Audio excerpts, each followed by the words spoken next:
What's up, YouTube? This is Ronnie. I'm out here on the old mountain bike slash cross country trail.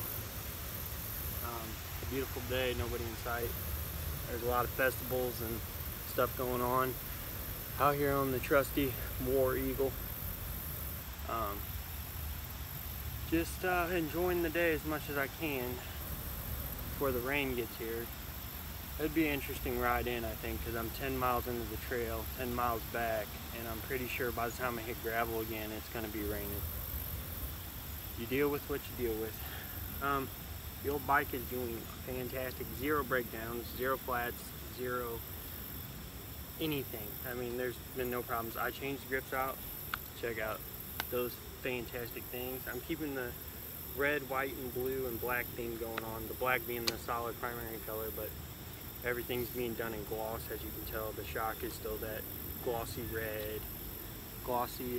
red bar ends, blue bar grips. Got the trusty saddle still, running the same tires because they're fantastic.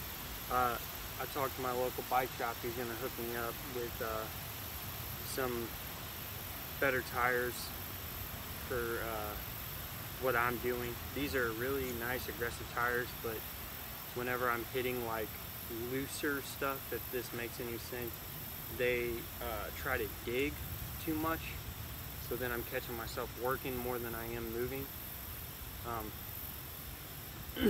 I don't want to go too light on tread, but I don't want to go as knobby as this when I'm doing cross country mountain biking, because a lot of our trails are that mixture. There's not too much downhill or crazy aggressive riding unless I like actually pedal way back in the woods looking for it. There's a couple of expert trails and they're really gnarly, and I don't usually do those too often just because of my job and stuff, and I don't want to get hurt and be out of work. But every once in a while I do push it to that limit. But yeah, to come, I have on order a new 1x system. The 2x system, fantastic, but it's got to go because I never use it. It's a lot of weight, and I think I'm going to stick with the 32. Well, I know I'm sticking with the 32. We'll give that a try out. The biggest one on here is 32. The smallest one is really, really small. Probably less than a 30 actually. It may be a 30, but I'm not 100% sure on that because it's all stock stuff, so I've never messed with it other than maintaining it. This winter I'm thinking definitely gonna probably have to get some new brake pads and brake fluid change and bleed. So complete brake service. Like my levers and all that are still good. That nothing feels mushy. It just every once in a while it's a weird pad because there's a lot of pad left on them, but they're not as grippy as you would think on hydraulic brakes. Like it takes a second for them to lock in, and it's not because there's mush. It's just because they're, I guess, maybe glazed over or something from the previous owner. Yeah, I have the 1x system coming with a crank tool and 1x bolts. I'm doing it the right way. I'm not cutting my bolts down to make them work. Other than that, I've just zip tied, did some cable management up front right here.